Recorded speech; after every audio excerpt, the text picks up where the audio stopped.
Maulan man, tuloy pa rin ang buhos ng mga mamimilis, Divisoria sa Maynila. Pero ang mga vendor umaaray pa rin. Matumal daw kasi ang kanilang bentahan ngayong taon. May ulat on the spot si Marisol Abdurrahman. Marisol.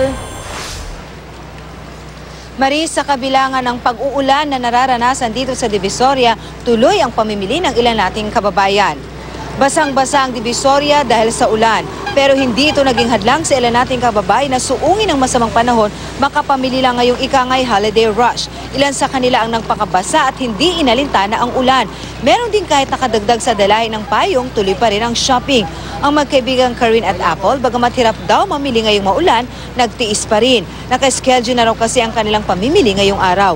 Isa rin mga namimili ang ating nakausap kanina, Marisano, at enjoy naman daw siyang mamili kahit maulan, at least daw hindi pa masyadong marami ang tao. Bagay na hindi ikinatutuwa ng mga tindera.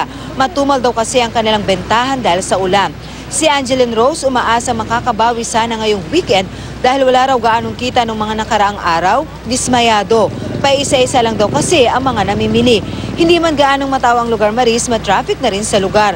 Kaya tuloy ang pagpapatrolya ng police mobile. Sinita nila at pinailis ang mga vendor na pumeso sa gitna ng kalsada. Naharangan na kasi nila ang kalsada kaya hindi na madaanan ng mga tao, gayon din ang mga sasakyan. Hirap na rin ang mga tao, buti na lamang at hindi pa gaanong marami ang mga taong nandito ngayong araw. Alas 5 pa dapat kasi sila ng hapon pwedeng magtinda roon, pero maaga nga silang pumeso kanina. Kanya-kanya namang dahilan ng mga vendor na ating nakausap. Sabi ng ilan, umuulan kaya lamang daw sila nagtayo ng payong sa gitna. Ang iba naman, aminadong hindi raw nila sukat akalain na makikita sila ng mga pulis. Bukod pa dyan sa mobile, Marisano, rumoronda rin ang mga pulis para matiyak na magiging maayos at mapayapa ang sitwasyon sa lugar. Plano na po kasi namin pumunta ngayong araw, kaso umulan lang po.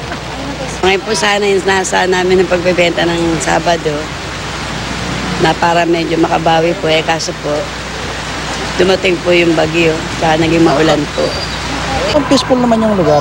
Medyo marami lang talagang tao. So wala pa kayong mga untoward incident o mga naitatala? So far wala pa naman po. Maris, talaga namang taon-taon dinarayo nga itong Divisoria, lalo na kapag kapapalapit ang Pasko, ano? Pero yun nga, wala pa talagang masyadong tao ngayon, bagay na sinamantala rin naman ang ilan nating kababayan. Dahil talagang problema nga naman dito talaga ang siksikan, kaya at least okay na rin daw mamili ngayon. Anyway, Maris, 24 oras na bukas ang mga stalls dito, so they can come here anytime, basta maluwag ang kalsada at habang wala pang gaanong namimili. Maris. Maraming salamat sa iyo, Marisol Abdurrahman.